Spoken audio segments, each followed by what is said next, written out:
ambush protocol. The Valorian Dominion had not lost a war in 11,000 years, and Grand Marshal Threxus Vol intended to make certain that the small, insignificant human colony of Meridian's Reach did not become the footnote that broke that record,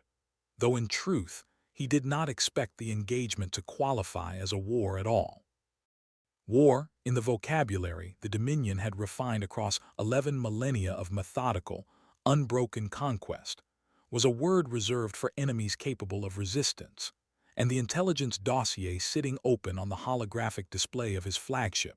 the dreadnought Solemn Verdict, classified the human species as a Class 5 minimal threat, the lowest rung on a scale that ran from Class 1, reserved for civilizations capable of contesting the Dominion's core worlds, down through gradations of diminishing relevance to Class 5, a category the Dominion's own military academies taught its cadets to think of, informally and a little cruelly, as target practice. The dossier had been compiled from 3 separate long-range reconnaissance sweeps conducted over the preceding decade, each one confirming the same picture. A species barely 2 centuries removed from its homeworld, still running its fledgling colonies on fusion power and chemical propulsion, for anything short of its handful of slow interstellar transports. A species with no known energy shielding technology, no directed energy weapons platforms of any real caliber, and a military doctrine so thin that the analysts had struggled to find enough material to justify the length of report the Dominion's bureaucracy required. Humanity, the report concluded in its final summary line, poses no meaningful obstacle to annexation and should be processed under Standard Pacification Protocol 9, the protocol reserved for civilizations too weak to be worth the expense of a full invasion force. Grand Marshal Threxus Vol was, by the exacting standards of the Dominion's officer corps, a magnificent specimen of what 11,000 years of uninterrupted martial success does to a species' collective psychology. He stood 2.5 meters tall in his ceremonial void armor, a towering figure of burnished obsidian plate etched with the golden sigils of 41 campaigns, each sigil representing a civilization that had either surrendered outright upon first contact with a Valorian battle fleet or had been reduced, within a matter of weeks, to a smoking testament to the folly of resistance. He had commanded the subjugation of the Krithan Ascendancy, a spacefaring civilization of genuine sophistication that had, in its final act of defiance, thrown its entire orbital defense network at his fleet, and achieved nothing more than a light scoring of paint along the Solemn Verdict's outer hull plating before the Krithan homeworld's governing council signed the instruments of surrender. He had broken the Threen Combine, the Ashrith Concord, and a dozen smaller polities whose names had long since faded from anything but the ceremonial honor rolls painted onto his armor, and in every single one of those 41 campaigns, the pattern had been identical. The Dominion's fleets arrived in overwhelming numeric and technological superiority. The enemy's defenses were catalogued, assessed, and found wanting, and the war, if it could be called that, ended in a matter of days with terms dictated entirely on Valorian terms. He had never, in his 312 years of service, commanded a fleet that failed to achieve its objective, and this unbroken record had calcified in him, as it had calcified across the entire officer corps of the Dominion, into something closer to a religious certainty than a professional confidence. The Dominion did not lose.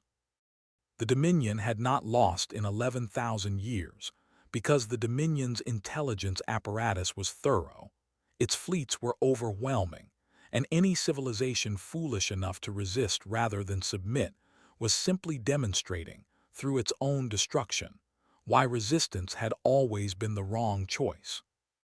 The philosophy that had produced 11,000 years of unbroken Dominion victory was, in its own way, as much a product of shipbuilding doctrine as of raw military strategy, and it was a philosophy Vol had absorbed so completely in his 3 centuries of service that he had long since stopped thinking of it as a philosophy at all, treating it instead as simply the shape of reality. Dominion naval architects built warships the way Dominion society built everything else, as monuments first and tools second, vessels whose overwhelming scale and layered defenses were meant not merely to win engagements, but to render the very notion of engagement absurd before the first shot was fired. A Dominion capital ship carried shields calibrated across 11 millennia of combat data against every directed energy weapon, every conventional kinetic round, and every plasma-based ordnance system any previous enemy had ever fielded, sh. Yields so thoroughly proven in 4 dozen campaigns that Dominion tactical doctrine treated their reliability as a mathematical certainty, rather than an engineering assumption still subject to revision. The armor beneath those shields was thick enough, dense enough, layered in enough redundant plating, that Dominion admirals had grown accustomed to thinking of their own vessels as essentially unkillable by anything short of a concentrated, sustained bombardment from a comparably sized enemy fleet, a luxury of assumption that no previous adversary in 11,000 years had ever forced the Dominion to question. Because no previous adversary had ever possessed a weapon capable of making that assumption expensive to hold. The invasion fleet that emerged from hyperspace at the edge of the Meridian's reach system was, by any visual standard, an instrument specifically engineered to communicate this certainty to anyone unfortunate enough to witness its arrival.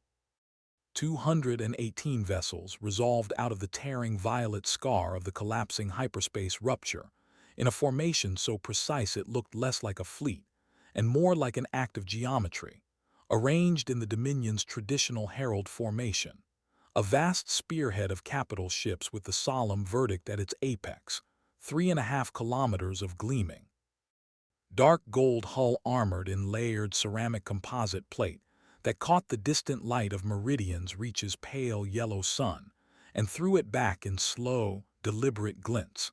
as though the ship itself were too dignified to hurry even the reflection of light across its own surface. Behind the flagship came 60 of the Dominion's line battleships, each 1.5 kilometers of blunt, brutal architecture bristling with heavy plasma lance turrets, their hulls scored with the same golden campaign sigils that adorned Val's own armor, monuments to a species that had made monument building out of conquest and art form. Behind those came 150 cruisers and escort vessels, sleeker but no less imposing, their prows carved into the stylized likeness of the great predatory beasts that had once ruled the ancestral Valorian homeworld's oceans long before the species had ever left its own atmosphere. A design tradition maintained across 11,000 years not for any practical purpose, but because the Dominion had never once encountered an enemy who could make them question whether their aesthetic confidence was misplaced. And trailing the entire formation, at a discreet and unhurried distance, drifted the fleet's support elements, troop transports and logistics vessels carrying the administrative apparatus that would, within days, begin the process of formally absorbing Meridian's reach into the Dominion's tax and resource extraction registries. It was, in every sense the Dominion's military doctrine cared about, an overwhelming show of force, calibrated with the same casual excess the Dominion applied to every engagement, because in 11,000 years, no enemy had ever required the Dominion to calibrate more precisely than overwhelming. What the Dominion sensors detected, as the fleet settled into high orbit above the colony's primary settlement, seemed to confirm every word of the intelligence dossier. Meridian's reach was a modest world, temperate and blue-green, home to an estimated 400,000 human colonists spread across a scattering of agricultural settlements, and a single mid-sized spaceport city called New Alder Grove, and its orbital infrastructure, when Val's tactical officers ran their scans, painted a picture of exactly the kind of frontier backwater the report had promised. A scattering of communication relay satellites drifted in geosynchronous orbit, their hulls a scuffed and unremarkable gray, broadcasting civilian traffic control chatter and agricultural weather telemetry on frequencies the Dominion's own long-dead ancestors would have recognized as embarrassingly primitive. A handful of what appeared to be automated mining platforms hung in a wider orbital band, presumably processing ore from the system's modest asteroid belt, their hulls pockmarked with the kind of micrometeorite scarring that spoke of decades of unglamorous, unmonitored operation. There was a single, unremarkable orbital shipyard, clearly civilian in function, its gantries occupied by what the Dominion scans identified as two half-completed bulk freighters.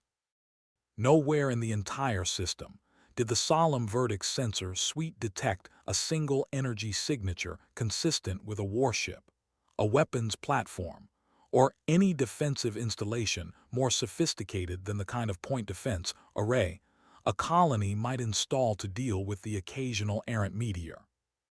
Vol's chief tactical officer, running a secondary verification passed purely as a matter of procedural thoroughness rather than genuine suspicion, cross-referenced the orbital scan data against three separate long-range reconnaissance sweeps conducted over the preceding decade and found nothing that contradicted the picture. Every satellite's thermal signature consistent with years of continuous, low-power civilian operation. Every mining platform's ore processing output tracking neatly with the modest freighter traffic, recorded departing the system on a regular schedule. Every detail constructed with a patience that would have struck any observer as excessive for a mere deception, had any observer thought to suspect deception at all. It was, in its own quiet way, the most convincing piece of tactical theater in the Dominion's 11,000-year history of encountering supposedly primitive civilizations, precisely because nothing about it had been designed to look impressive. It had been designed, with far greater discipline, to look boring. Grand Marshal Vol reviewed the scan data with the mild, faintly bored satisfaction of a man confirming something he had already known to be true, and gave the order to open a channel to the colony's governing authority, fully expecting, as he had in 41 previous campaigns, that the coming conversation would end in a swift and undignified capitulation. The voice that answered his hail belonged to a woman named Elena Castori, listed in the Dominion's records as the elected colonial administrator of Meridian's Reach, a title the intelligence dossier had noted, with the faint condescension the Dominion applied to all human political structures, was largely ceremonial given the human species' well-documented tendency toward disorganized, consensus-based governance. Castori's face, when it resolved on the solemn verdict's bridge display, showed exactly the kind of controlled fear Vol had come to expect from civilizations meeting the Dominion for the first time.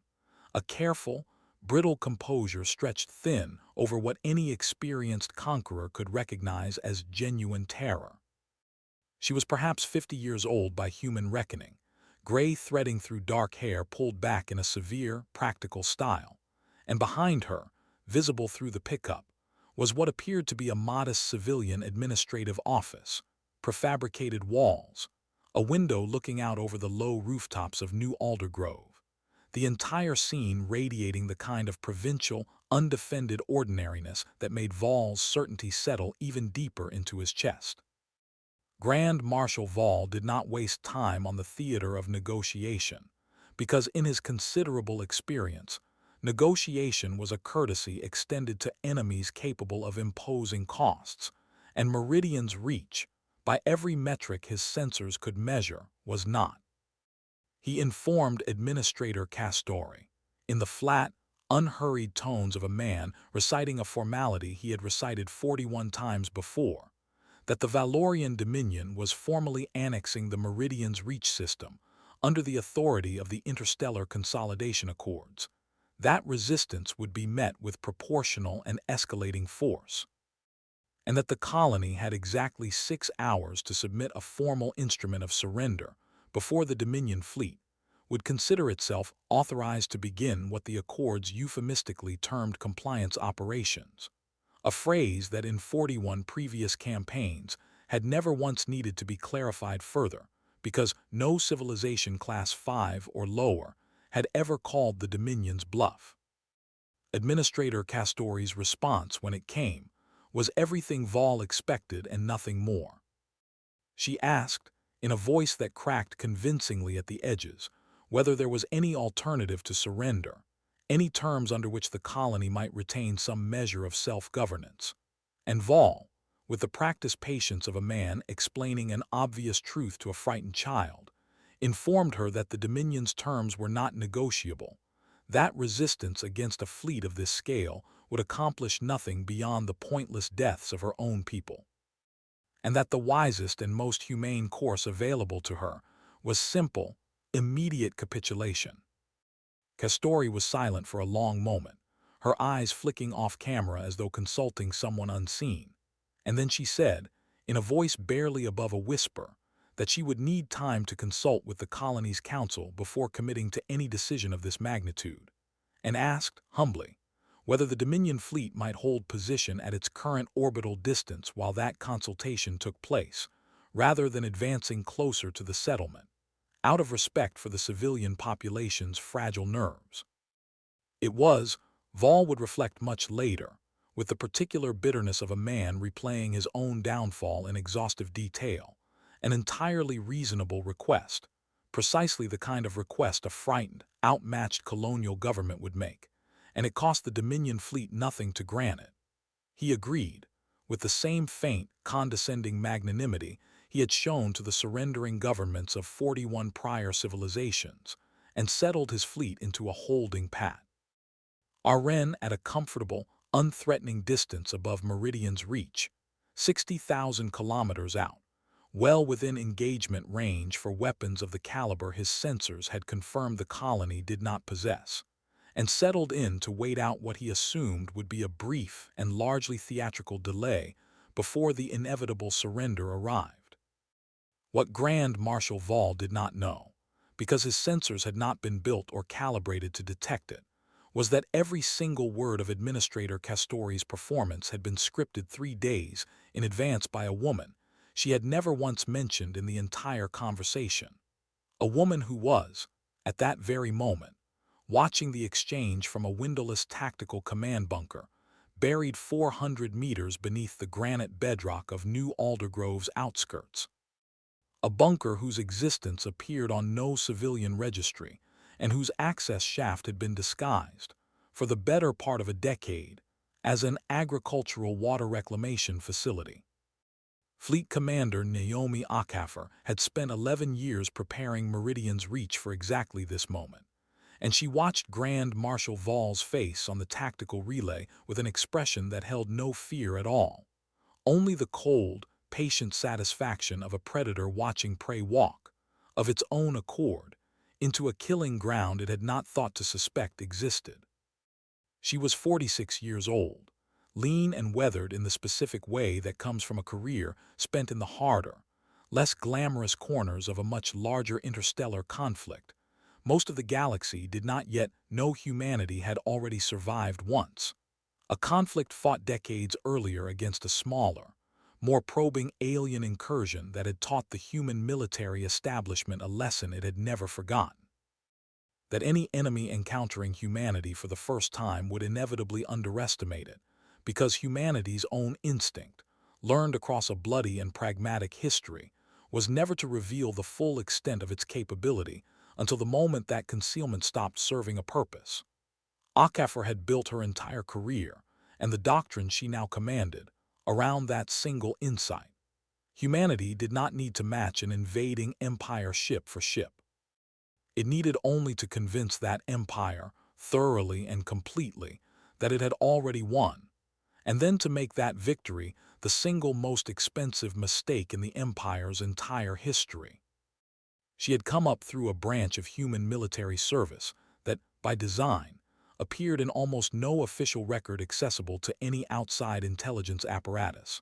A doctrine of deception and asymmetric defense, first developed in the aftermath of that earlier, quieter conflict.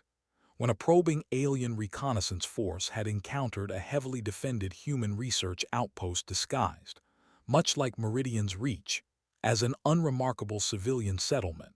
and had been annihilated so completely, so far outside the aggressor's own expectations, that the survivors had fled without ever transmitting an accurate account of what happened. The lesson human command had drawn from that engagement was not simply tactical but philosophical,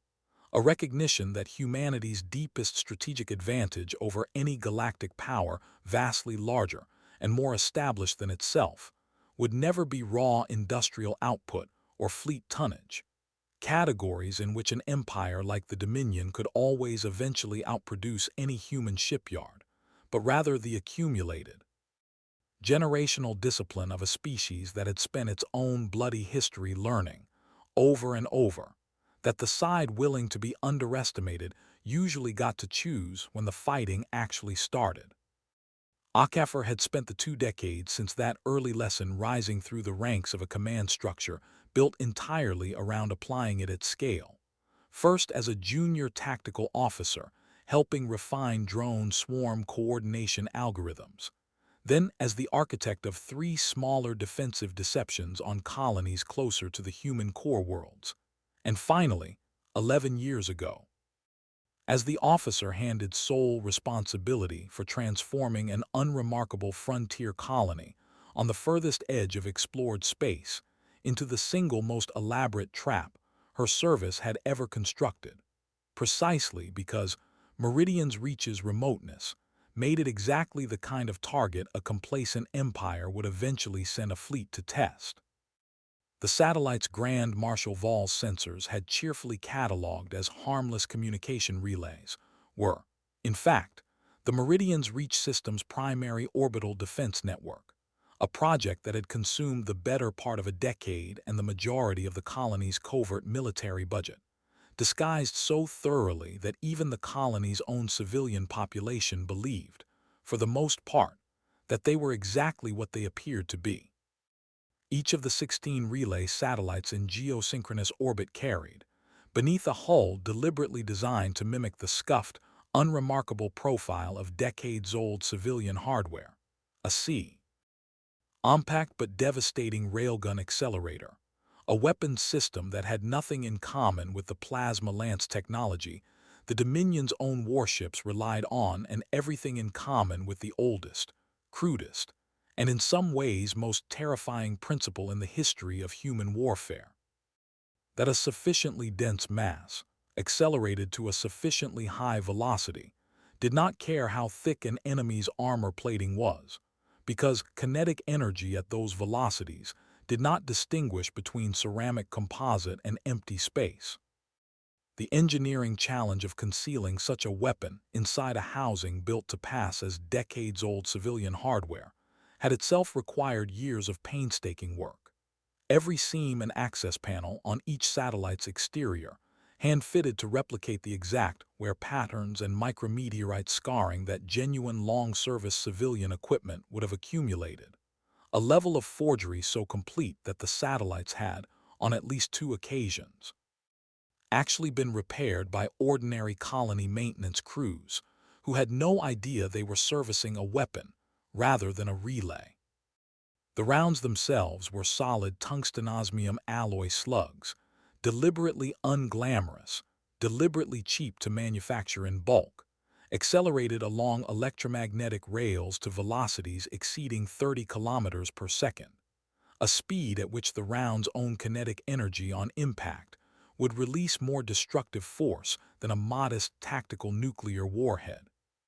Without any of the telltale radiological signature that might have alerted an enemy's sensors to the presence of a nuclear arsenal in supposedly civilian hardware.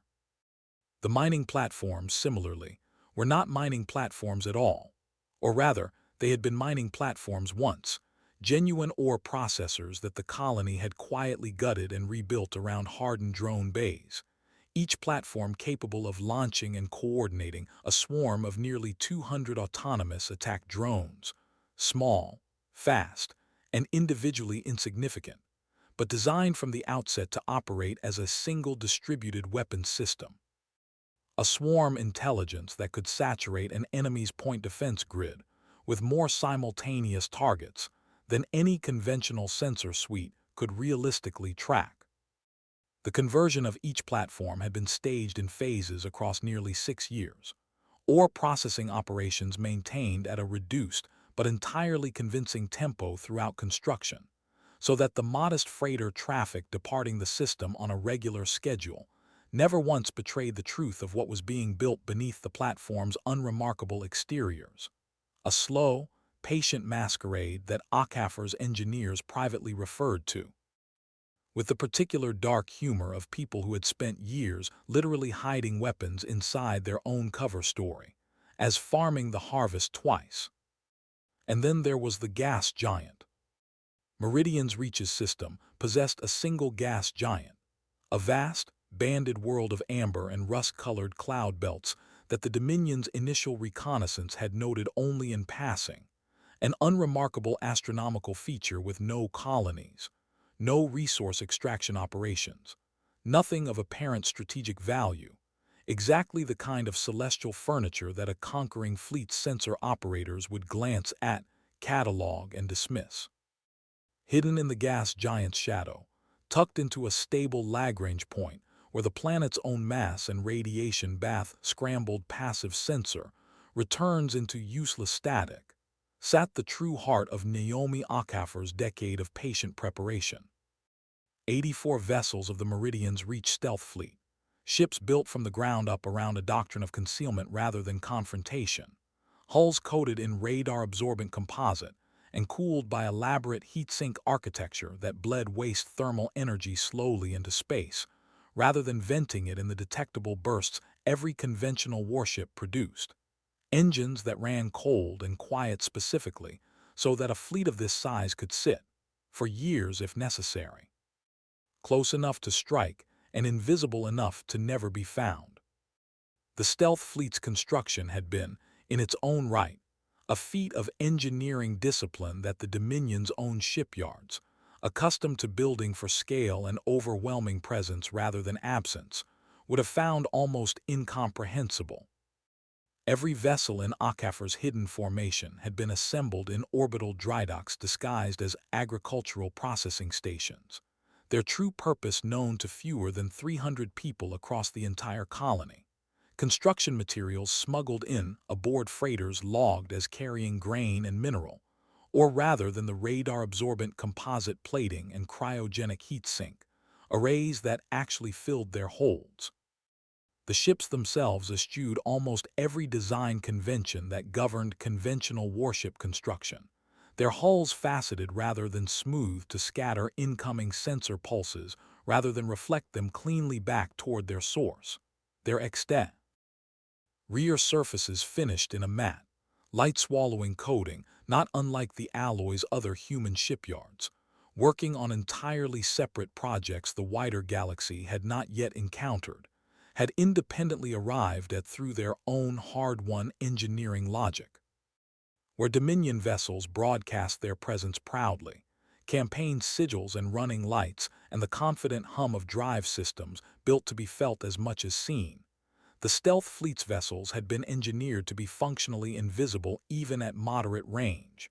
their crews trained for years in a discipline of silence, running darkened bridges and minimal power draws for months at a stretch, rehearsing the exact sequence of system activations that would need to unfold in the span of seconds once the order to engage finally came. The largest of these vessels, the flagship Akafr herself would eventually command into battle, was a heavy cruiser called the Quiet Reckoning, 400 meters of dark, matte black hull built around the single, most devastating weapon in the entire human arsenal. A nuclear-pumped X-ray laser array, a weapon system so brutal in its underlying principle that most of the galaxy's older, more established powers had abandoned similar research paths millennia earlier as too crude, too indiscriminate, too wasteful of the very warheads it consumed to be worth pursuing. All objections that mattered a great deal less to a species that had learned, across its own violent history, that a weapon's elegance mattered far less than its effectiveness. Each firing of the Quiet Reckoning's primary array consumed a compact tactical nuclear device, its detonation contained and focused for a fraction of a microsecond by a bundle of sacrificial lasing rods,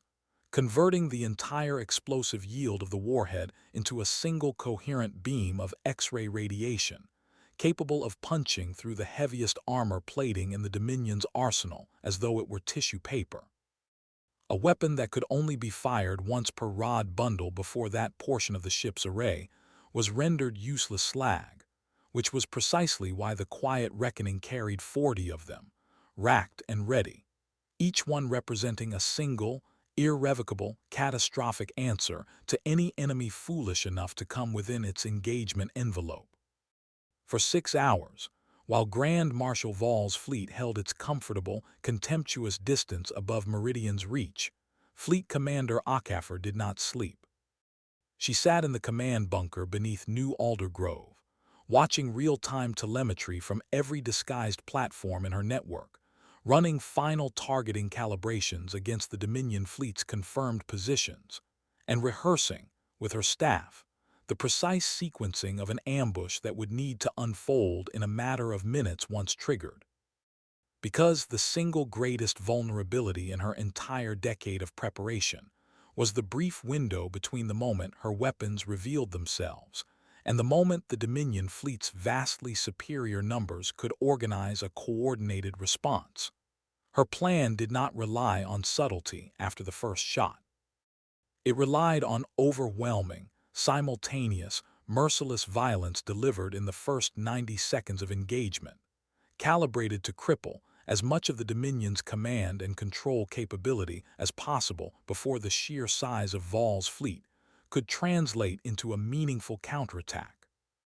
She had run the simulation more than 400 times over the preceding decade, refining targeting priorities, adjusting drone swarm dispersal patterns, recalculating the optimal firing sequence for the orbital railguns against the Dominion's known armor composition, and every single simulation had confirmed the same brutal truth.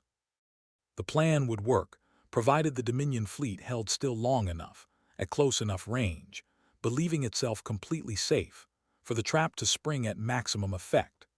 Administrator Castori's performance and the 6 hours of stalling it bought existed for exactly one purpose: to let Grand Marshal Vall's overwhelming confidence hold his fleet in the precise engagement envelope Okafor's decade of preparation had been built around.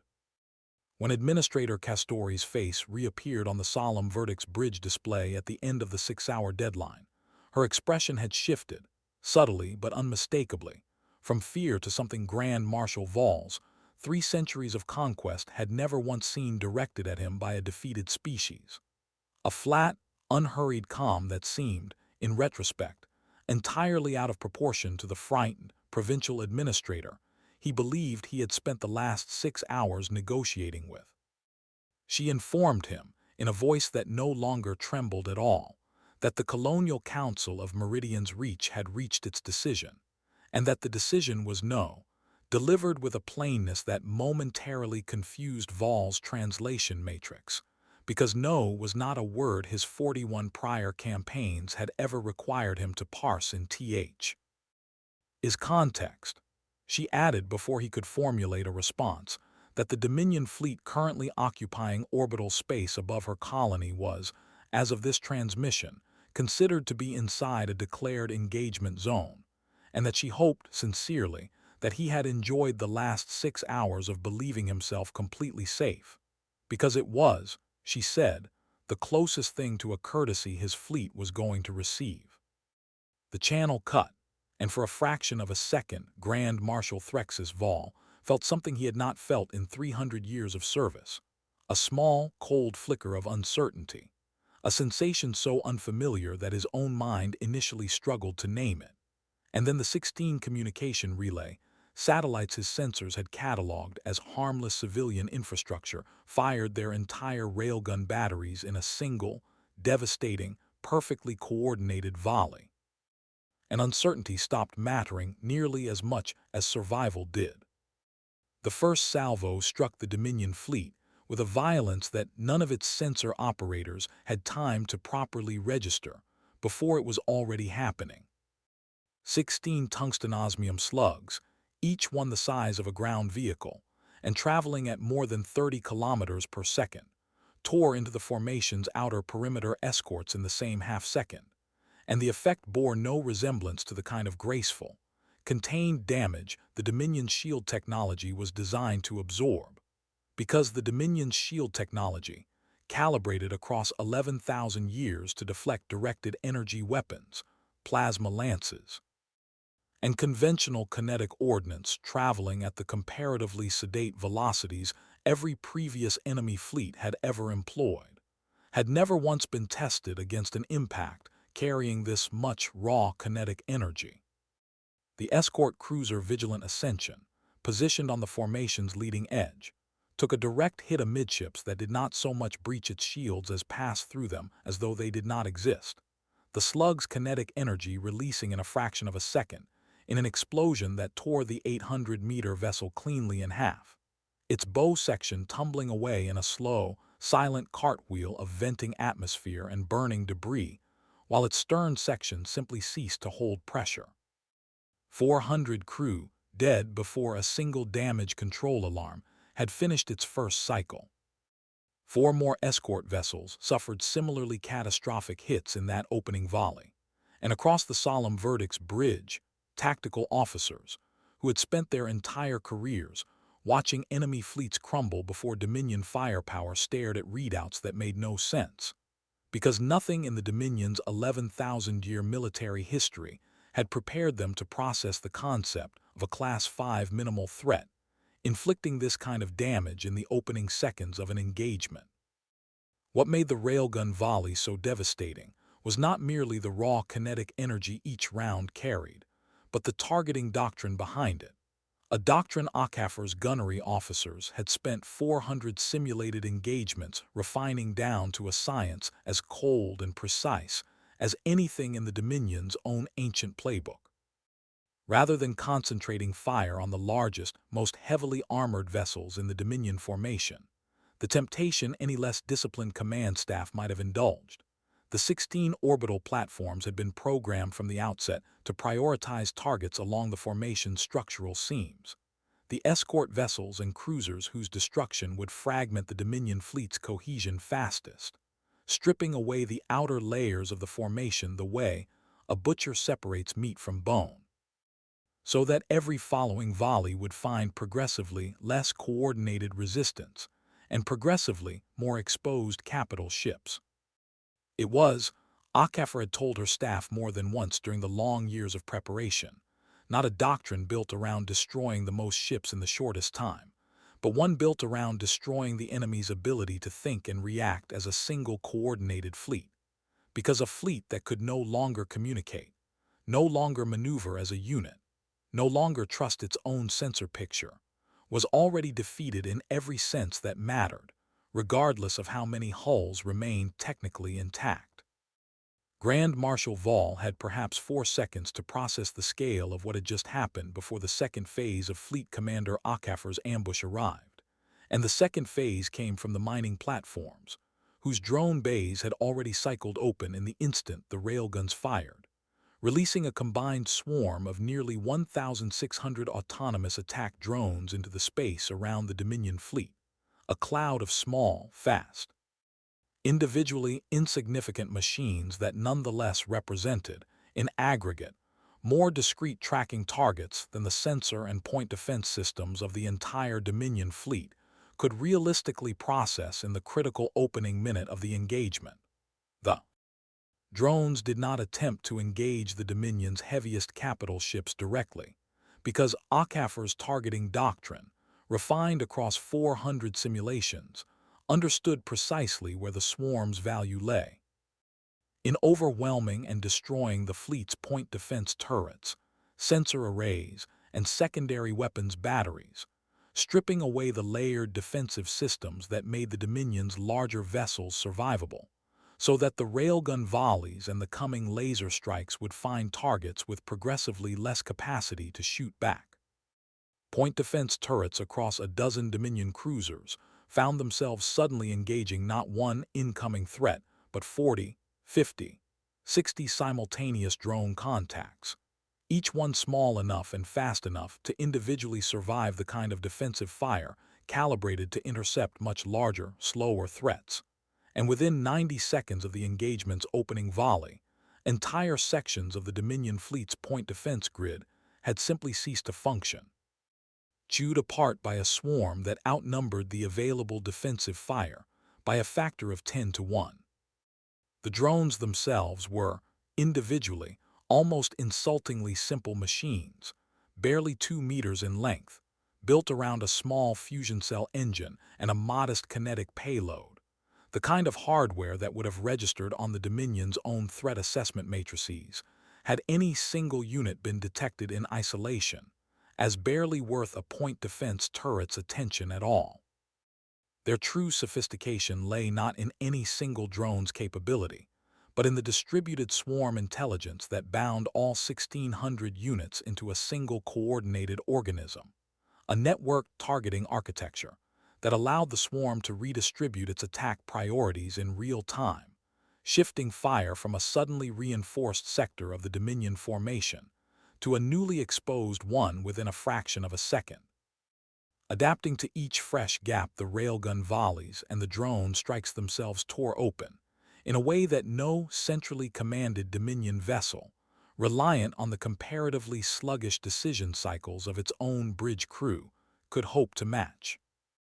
Dominion tactical officers, watching their point defense readouts flood with contacts that seemed to anticipate every adjustment their own gunnery made a half-second before it happened, would later describe the sensation, in testimony that struck the formal inquiry as almost superstitious for a service built on cold empirical doctrine, as being hunted by something that thought faster than they could, a description that was, in the most literal engineering sense, entirely accurate. It was in the third minute of the engagement, as Grand Marshal Vall's bridge crew scrambled to reorganize a formation that had never once, in the fleet's entire operational history, needed to reorganize under fire this quickly, that the true weight of Fleet Commander Ockhaffer's decade of preparation revealed itself, when the gas giant's shadow finally released the 84 vessels of the Meridian's Reach stealth fleet. They emerged not with the slow, dramatic majesty of a fleet making a grand entrance, but with the abrupt, silent suddenness of ships that had spent years perfecting the art of not being seen, engines flaring to full power only in the instant they crossed the threshold of the gas giant's sensor-scrambling radiation belt, and the quiet reckoning led them, 400 meters of matte black hull cutting toward the reeling Dominion formation at flank speed, her 40 lasing rod bundles already cycling toward readiness. Grand Marshal Vall's sensor officer, a veteran of 6 campaigns named Threl Cavox, would later testify, in the formal inquiry the Dominion convened after the engagement, that the moment the stealth fleet's true numbers registered on the solemn verdict's tactical display was the single moment he understood, with total and irreversible clarity, that the campaign was already lost, because 84 additional warships appearing from what Dominion sensors had confirmed twice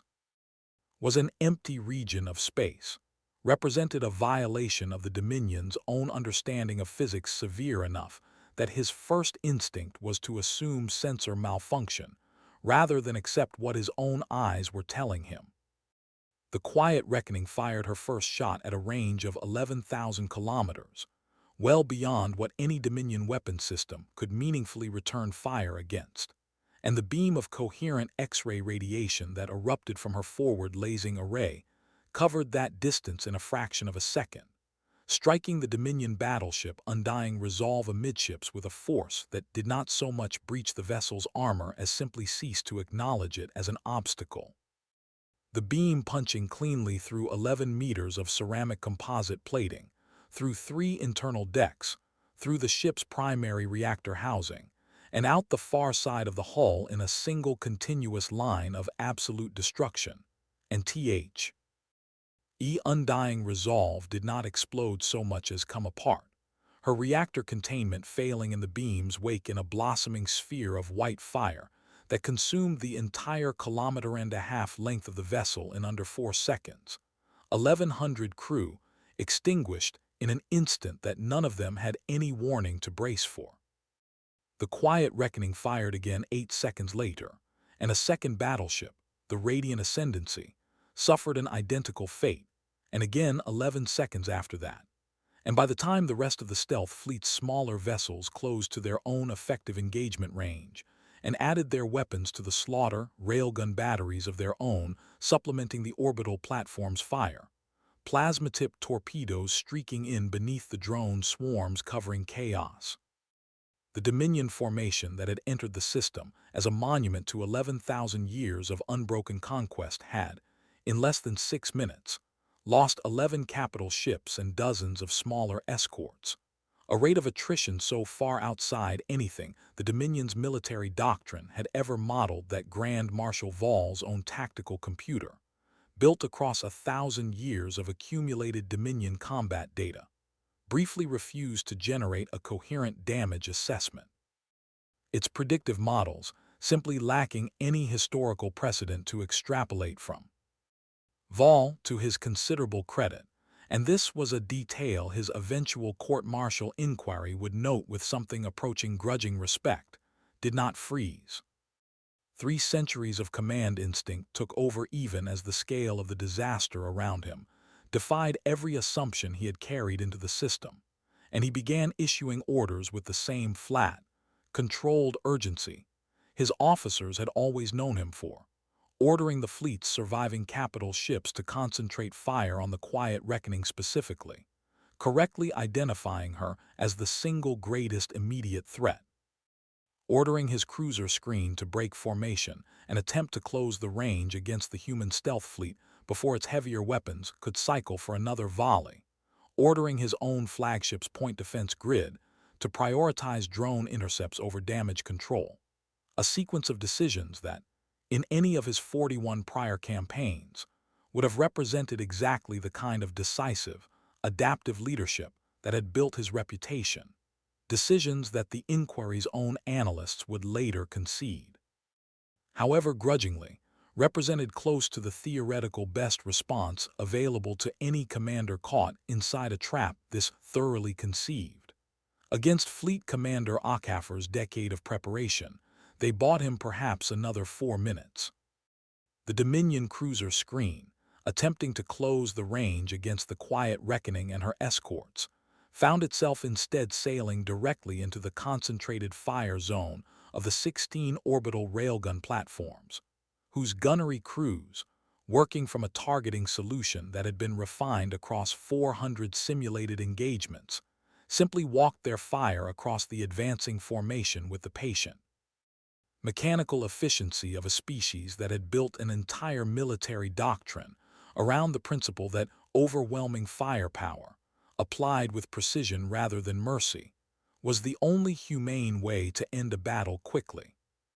6 cruisers died in the space of 90 seconds, their armor no more effective against 30 km/s tungsten slugs than the escort screens had been in the engagement's opening volley,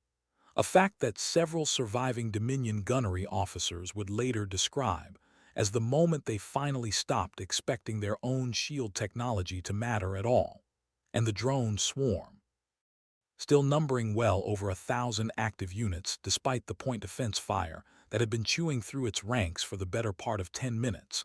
redirected in a coordinated maneuver that Val's tactical officers would later describe, in tones of professional horror, as disturbingly organic, converging on the fleet's remaining sensor and communication arrays with the specific, surgical intent of blinding the Dominion formation before the Quiet Reckoning's second full volley arrived. It was somewhere in the 9th minute of the engagement, as the solemn verdict's own shields began absorbing direct railgun impacts for the first time, each hit staggering the 3.5-kilometer flagship in a way that no weapon in 11,000 years of Dominion naval history had ever managed to replicate against a vessel of her class, that Grand Marshal Threxus Val finally allowed himself to fully absorb the shape of the disaster he had walked his fleet into. And the realization arrived not as panic, which his 3 centuries of discipline would not permit, but as a slow, cold, comprehensive horror that settled into his chest like a physical weight. He had reviewed the intelligence dossier himself. He had approved the Class 5 minimal threat designation with his own authorization codes. He had held his fleet in a comfortable, contemptuous formation for 6 hours specifically, because every scrap of data available to him had confirmed that Meridian's reach possessed no meaningful defensive capability. And every scrap of that data, he now understood with total and devastating clarity, had been correct only insofar as it described exactly what the humans had wanted him to see. An entire orbital and system-wide deception, constructed with a patience and discipline that the Dominion's own long, storied history of overwhelming lesser civilizations had never once required it to develop the capacity to detect. He had not been defeated by superior firepower alone, though the firepower now tearing his fleet apart was very real and very superior in ways his own weapons technology had never anticipated needing to counter. He had been defeated by a species that understood, more thoroughly than any enemy the Dominion had faced in 11,000 years, that the most devastating weapon available to an outmatched civilization was not a bigger gun, but the enemy's own unexamined certainty. There was a specific moment, and Vol would return to it obsessively in the months of inquiry that followed, when the full weight of that understanding crystallized into something he could no longer hold at arm's length, and it came not from a tactical readout but from a memory, unbidden and unwelcome, of his own voice 6 hours earlier telling Administrator Castori,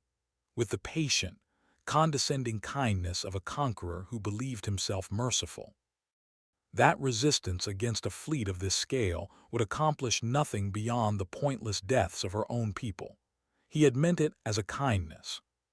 He understood now, watching his own ships tear apart around him, that it had been received by a woman who had spent that entire conversation reciting a script written to buy 6 hours of stillness, as something closer to an insult, the casual condescension of an empire that had never once, in 11,000 years, been forced to imagine that the civilization standing in front of it might already have measured the exact shape of its arrogance and built a weapon specifically calibrated to that measurement.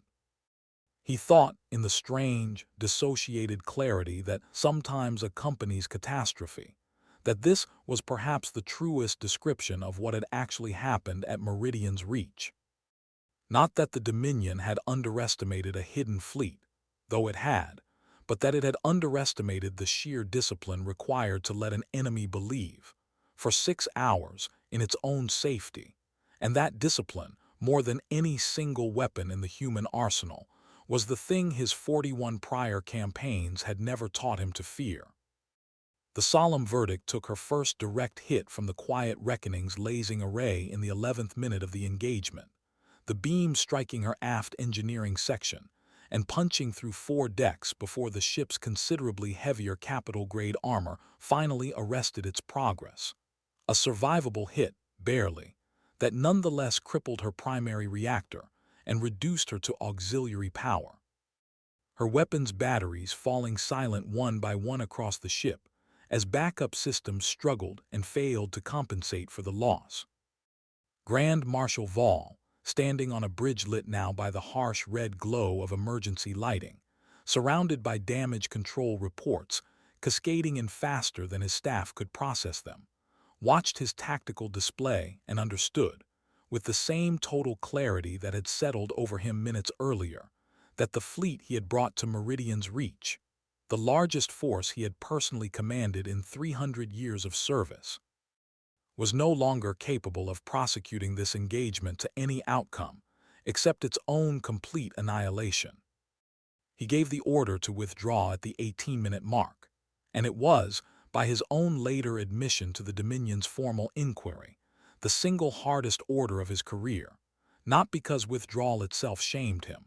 though it did, more thoroughly than anything in his prior 3 centuries of service, but because he understood, watching his surviving vessels attempt to break contact and reorient toward a hyperspace rupture point. That Fleet Commander Akafar's forces had almost certainly anticipated this exact maneuver and prepared for it. He was correct. The stealth fleet's escort vessels, faster and considerably more maneuverable than anything in the Dominion's own formation,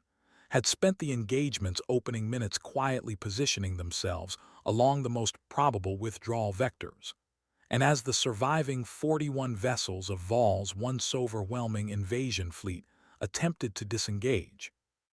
they found their retreat harried at every turn by torpedo strikes and railgun fire from a screening force that seemed to already know precisely where they intended to go. The withdrawal itself, in the accounts later compiled by Dominion survivors, became almost as harrowing as the engagement's opening minutes, a running battle across nearly 40 minutes of desperate maneuvering, as Vol's crippled formation attempted to reach a stable hyperspace rupture point, while human escort vessels darted along its flanks, picking off stragglers with a patient, almost surgical economy of fire that struck several Dominion officers, in testimony given afterward, as more unsettling than the initial ambush had been. Because it demonstrated a fleet that was not simply lashing out in the chaos of victory, but executing a carefully rehearsed pursuit doctrine, one built around inflicting maximum attrition on a retreating enemy without ever overextending its own more limited numbers into a position where the Dominion's surviving firepower, concentrated in a final, desperate formation, might inflict a costly counterstrike. 3 more Dominion cruisers were lost during that retreat, their wrecks left tumbling in the debris field that would come to mark, for years afterward, the exact boundary of what Dominion charts eventually began labeling, in a rare moment of unofficial candor from an otherwise rigidly formal bureaucracy, the Meridian Line, a boundary no Dominion fleet would cross again for a generation, and one that independent traders passing through the sector would come, in time, to treat with the same wary respect, once reserved only for the Dominion's own most heavily fortified core systems. It was Fleet Commander Naomi Akafor herself, watching the Dominion formation's disorganized attempt to flee from the quiet reckoning's own bridge, who made the decision that would ultimately define the engagement's conclusion far more than the devastation of the opening 18 minutes had. She could have pursued the retreating Dominion fleet to complete destruction, and her staff, flush with the particular ferocity that comes from watching a plan a decade in the making succeed beyond even its own optimistic projections, argued forcefully that she should, that a Dominion force allowed to escape with even partial intelligence about human capability represented a strategic risk to every human colony the Dominion might target next. Akafor considered this for the length of exactly one held breath, and then gave an order that surprised her own staff considerably more than the ambush itself had surprised the Dominion. She ordered a general ceasefire and opened a channel directly to the crippled solemn verdict, offering Grand Marshal Threxus Vol terms. The terms, when Vol received them on a bridge still choked with smoke from 3 separate uncontained fires, were not the terms of a conqueror savoring a hard-won victory. And this, more than any single tactical detail of the engagement itself, was the piece of the encounter that would eventually reshape how the wider galaxy understood the newly revealed military capability of the human species. Akafor did not demand the Dominion's unconditional surrender, did not demand reparations calibrated to humiliate, did not even demand the immediate withdrawal of every remaining Dominion asset from the sector, though she could have extracted any of those terms from a fleet reduced, in 18 minutes, from 218 vessels to 41 burning, barely spaceworthy wrecks. She offered Grand Marshal Vol safe passage for his surviving fleet, on the single condition that he carry, back to whatever authority in the Dominion's command structure needed to hear it, an accurate and complete account of what had happened at Meridian's Reach, an account that made clear, in terms no future Dominion intelligence assessment would be able to dismiss or downgrade, that the Class 5 minimal threat designation applied to humanity was no longer merely inaccurate but actively, catastrophically dangerous to any force that continued to believe it. Vol's own staff, listening to the terms relayed across the solemn verdict's bridge, reacted with a confusion that bordered on disbelief, several of his junior officers openly questioning, in the raw, unguarded moments immediately following the ceasefire, whether the human commander's restraint represented some deeper tactical deception they had not yet uncovered, a suspicion Vol himself briefly entertained before dismissing it, because he understood. Watching the wreckage of his own fleet drift silently against the stars, that Akafer's mercy required no further explanation beyond what she had already given. She did not need to destroy the remaining 41 vessels to make her point. The 11 that already burned in the debris field around them had made it more completely than any further violence could, and a commander disciplined enough to have waited a decade for this exact engagement was, Vol now understood with a clarity that would define the remainder of his career, equally disciplined enough to know precisely when continuing to fight would no longer serve any purpose beyond cruelty. Grand Marshal Vol accepted those terms in a voice that his own bridge crew, in testimony later given to the Dominion inquiry, described as barely recognizable, stripped of the confident, unhurried cadence that 3 centuries of unbroken victory had built into every word he had ever spoken in command, replaced by something quieter and considerably more human than anyone aboard the solemn verdict had ever expected to hear from their Grand Marshal. He asked Akafer, before the channel closed, a single question that had nothing to do with tactics or terms of surrender, asking simply how long the humans had been preparing this deception, how long they had disguised their true capability behind the appearance of a harmless frontier colony. And Akafer's answer, delivered without any of the triumphant cruelty a lesser commander might have indulged in, was almost gentle in its bluntness. Long enough, she told him, to understand that the single most valuable weapon any species can build is not a bigger gun or a thicker hull, but the patience to let an enemy believe, right up until the moment it stops mattering, that it already knows exactly what you are. The 41 surviving vessels of the Dominion's invasion fleet limped out of the Meridian's reach system 3 hours later, their hyperspace rupture opening, not in the confident, unhurried manner of a fleet, accustomed to dictating the terms of every encounter, but in the ragged, uneven fashion of ships running heavily damaged drive cores at the absolute edge of their tolerances. And Grand Marshal Threxus, Vol stood on the ruined bridge of the solemn verdict, watching the pale yellow star of Meridian's reach recede behind him, understanding, with a clarity that would follow him for whatever remained of his career, that he had just become the man who broke the Dominion's 11,000-year record of unbroken conquest, not through any failure of courage or tactical judgment on his own part, but because he had commanded a fleet built by a civilization that had simply never needed to imagine an enemy patient enough, disciplined enough, and coldly pragmatic enough to let itself be underestimated for exactly as long as underestimation served its purposes, and to make that underestimation the single most expensive mistake in the Dominion's long and previously unblemished history. The formal inquiry that followed Vol's return to Dominion space would run for the better part of a year, and it would produce, among its many findings, a revised intelligence classification for the human species that discarded the old 5-tier threat scale entirely, replacing it with a new designation reserved specifically for civilizations whose actual capability could not be reliably assessed through conventional reconnaissance, because those civilizations had demonstrated, conclusively, the willingness and the discipline to hide their true strength behind whatever appearance best served their interests in the moment. Dominion war colleges, in the decades that followed, would study the Battle of Meridian's Reach as the defining case study in the dangers of confirmation bias in military intelligence,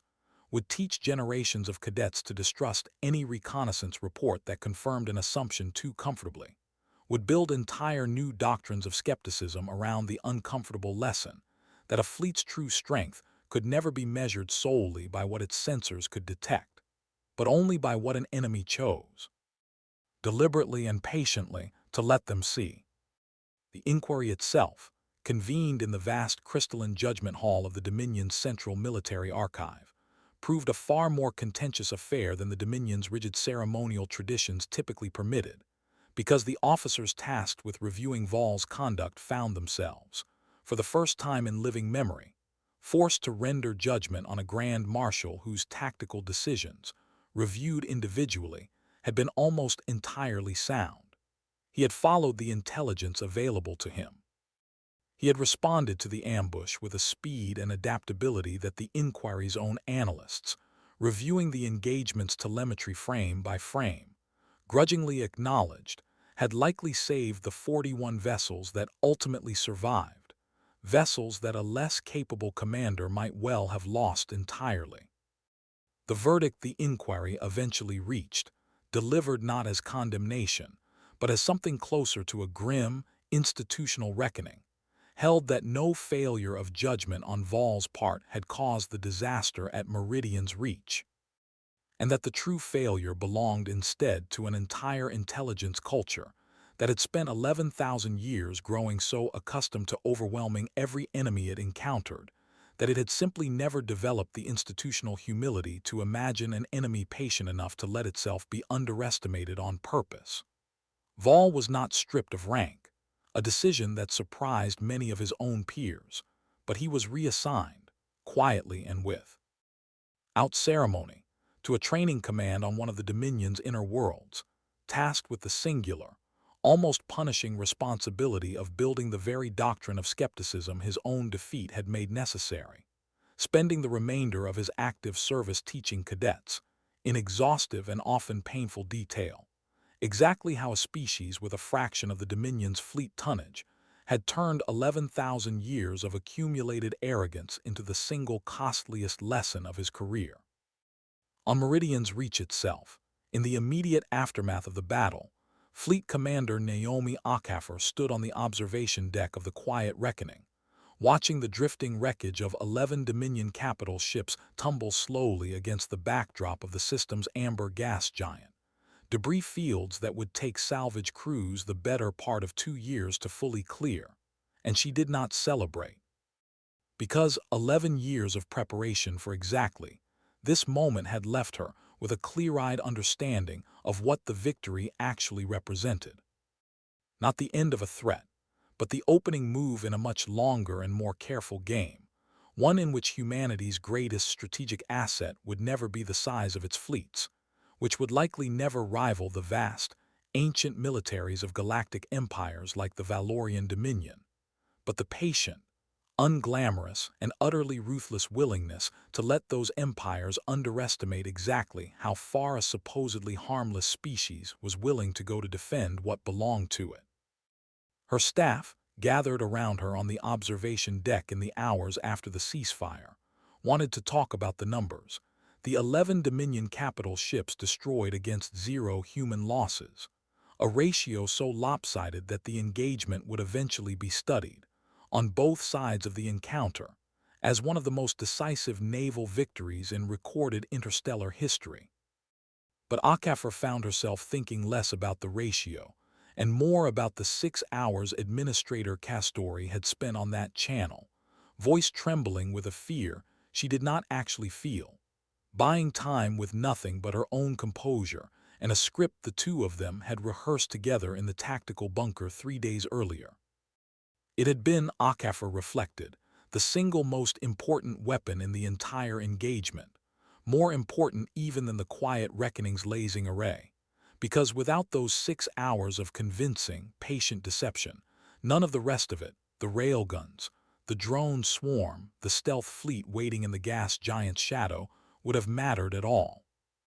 An enemy that suspected the trap even a few hours early would simply have withdrawn to a safer range, and reduced the colony from a distance no ambush could counter. And it was that fragile, decisive window of Castori's performance, more than any weapon in the human arsenal, that Okafor resolved to study most carefully in the years of preparation that would inevitably follow. She gave the order, an hour later, to begin quietly rebuilding the disguised orbital network that had made the ambush possible, replacing the spent railgun rounds, recalibrating the drone swarm's targeting protocols based on the engagement's real-world data rather than a decade of simulation, restoring every satellite and mining platform to its original, unremarkable, thoroughly convincing civilian disguise, because she understood, with the same cold clarity that had built the entire defense of Meridian's reach in the first place, that the Valorian Dominion would not be the last empire to look at a small, quiet human colony on the edge of known space and see nothing worth fearing at all, and that the day some future fleet made that same mistake, Meridian's reach, and every colony that would eventually learn from its example, needed to be ready to make that underestimation cost exactly as much as it had cost Grand Marshal Threxus Vol, and not one measure less. In the years that followed, as word of the engagement spread slowly across the wider galaxy, carried first by Dominion diplomatic channels forced to explain the loss to their own uneasy allies, and later by traders and independent observers who visited Meridian's reach and found, to their considerable unease, nothing but an unremarkable frontier colony going about its unremarkable business. The story of the hidden rail guns disguised as civilian satellites would become something between legend and warning, repeated across a dozen systems by commanders who had never met a human and hoped, quietly, that they never would, and Naomi Akafor, watching New Aldergrove's ordinary lights flicker on beneath an ordinary evening sky, understood that this quiet, unglamorous reputation, more than any fleet she could ever hope to build, was the truest and most durable defense humanity had.